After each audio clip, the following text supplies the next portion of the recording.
निर्गमन अध्याय 12 वचन 37 से लेकर 51। इज़राइलियों का मिस्र देश छोड़ना। तब इज़राइली रामसेस से कूच करके सुक्कोत को चले और बाल बच्चों को छोड़ वे कोई 6 लाख पैदल चलने वाले पुरुष थे।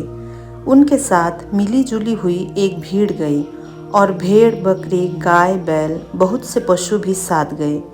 और जो गूंथा आटा वे मिस्र से साथ ले गए थे उसकी उन्होंने बिना खमीर दिए रोटियां बनाई, क्योंकि वे मिस्र से ऐसे बरबस निकाले गए कि उन्हें अवसर भी न मिला कि मार्ग में खाने के लिए कुछ पका सकें। इसी कारण वह गूंथा हुआ आटा बिना खमीर का था।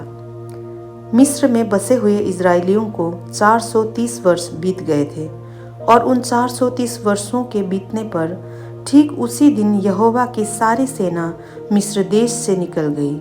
यहोवा इज़राइलियों को मिस्र देश से निकाल लाया, इस कारण वह रात उसके निमित्त मानने के योग्य है। ये यहोवा की वही रात है जिसका पीढ़ी पीढ़ी में मानना इज़राइलियों के लिए अवश्य है।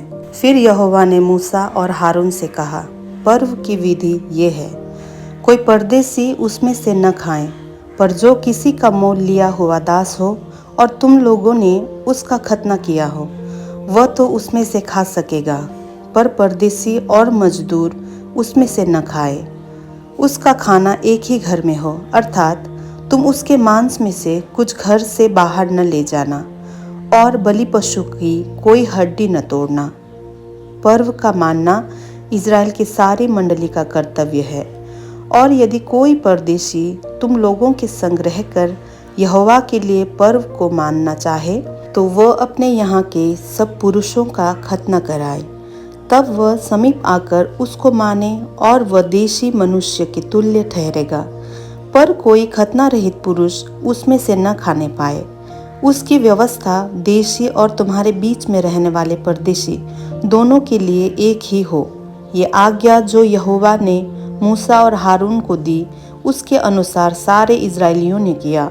और ठीक उसी दिन यहोवा इज़राइलियों को मिस्र देश से दल दल करके निकाल ले गया। निर्गमन अध्याय 12 यहाँ पर समाप्त होती है।